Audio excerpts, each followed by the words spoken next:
Halo guys, welcome back to my channel. Baik lagi bareng gue Agis di Blogger Indo. Jadi sesuai judul, boleh nggak sih kita misalnya punya akun utama, terus misalnya bikin beberapa akun palsu atau fake account, kemudian akun palsunya ini nge-subscribe ke channel utama. Nah, gue bakal jawab itu berdasarkan pengalaman ya. Tapi sebelum masuk ke info atau ke materinya, buat yang baru gabung jangan lupa like dan juga subscribe ya. Karena kita di sini sama-sama belajar untuk YouTuber pemula. Kemudian kalau misalnya kalian lagi berjuang untuk mencari 1000 subscriber, nanti bisa tulis aja di kolom komentar. Misalnya bang, tolong subscribe channel gue yang ini atau yang mana, nanti gue bakal subscribe pakai channel utama.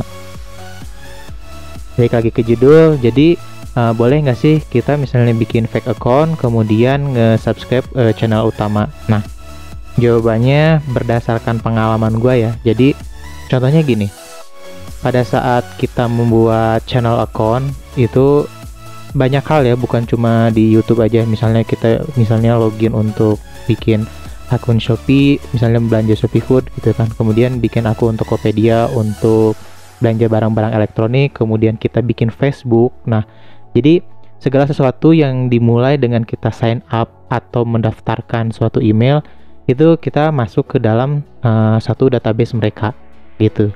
Termasuk untuk YouTube ini ya. Jadi pada saat kita membuat YouTube, di situ kan ada beberapa pertanyaan. Jadi kita masukin username-nya apa, kemudian nama depan, terus nama belakang, nomor telepon, tanggal lahir. Itu tuh masuk ke database-nya YouTube.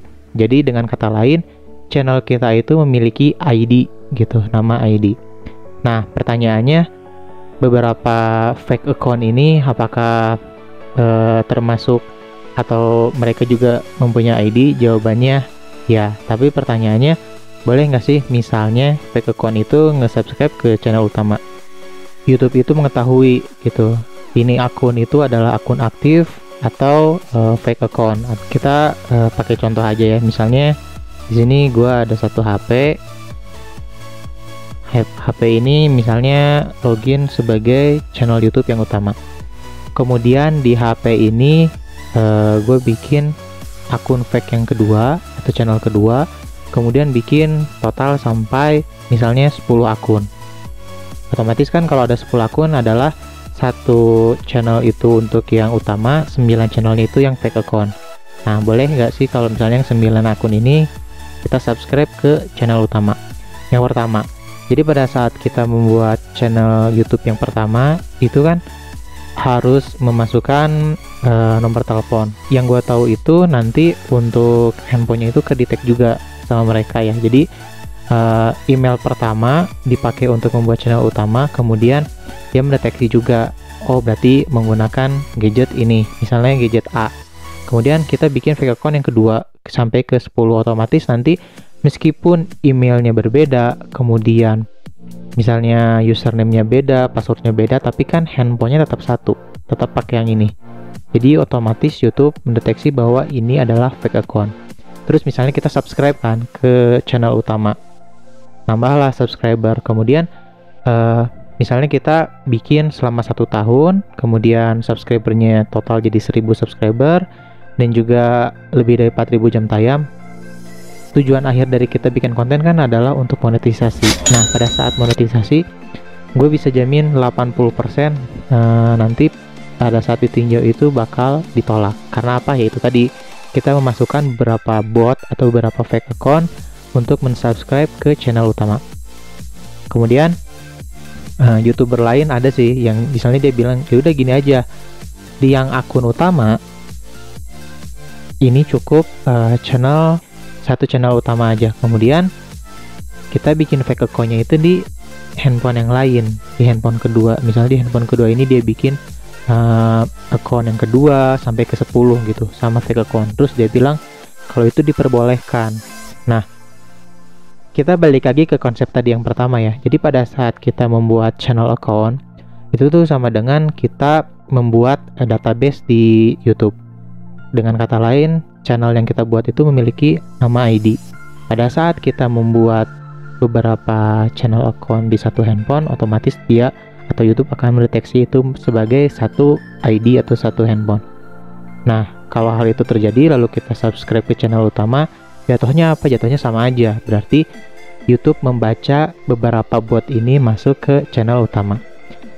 Kalau kenapa gue bisa bilang itu berbahaya, karena ya emang sebelumnya gue bikin salah satu channel YouTube juga ya, untuk tema atau niche-nya itu gado-gado. Jadi gue bikin tutorial YouTube iya, CCTV iya, kemudian main game juga gue record iya, kemudian tentang keseharian segala macam lah di situ. Kemudian pada saat gue coba monetisasi itu ditolak. Nah, ditolaknya itu karena secara garis besar gue bikin jadi 3 hal. Nah, cuman untuk hal ini mungkin kita bahasnya di next video. Balik lagi ke judul. Jadi kesimpulannya adalah sebisa mungkin kalau misalnya tujuan kita bikin YouTube itu untuk nantinya monetisasi atau bisa berpartner dengan YouTube, lebih baik jangan pikirin gimana caranya kita banyak subscriber. Enggak, itu nanti bakal ngikutin di belakang. Jadi yang mesti kita lakuin adalah bikin konten. Lalu tips yang kedua itu adalah satu tema. Jadi kalau misalnya kita bikin satu tema, contoh kita ngambil tema otomotif, dari sampai awal sampai akhir kita bikin tentang otomotif dari dasar sampai ke expertnya. Pada saat kita membuat video YouTube satu tema, nanti presentasi YouTube untuk merekomendasikan salah satu video kita itu lebih tinggi gitu, karena nanti untuk penontonnya itu lebih spesifik, beda dengan gado-gado.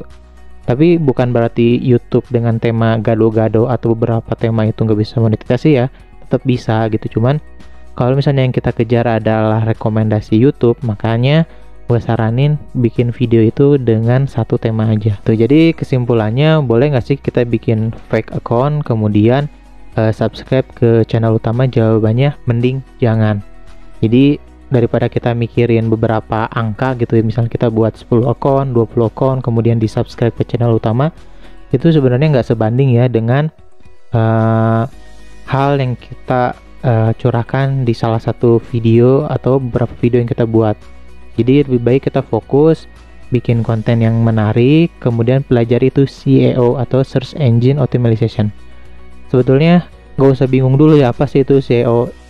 Kesimpulannya, SEO itu adalah hal-hal yang membuat video kita itu lebih mudah ditemukan oleh YouTube. Kemudian jika video yang kita buat itu memenuhi SEO, maka presentasi orang mengeklik itu lebih besar. Nah, mungkin untuk SEO YouTube ini gue bakal bikin videonya terpisah ya. Sekian video kali ini, semoga bermanfaat. Kalau misalnya ada pertanyaan bisa tulis di kolom komentar ya, sebisa mungkin bakal gue jawab. See you on next video, thank you.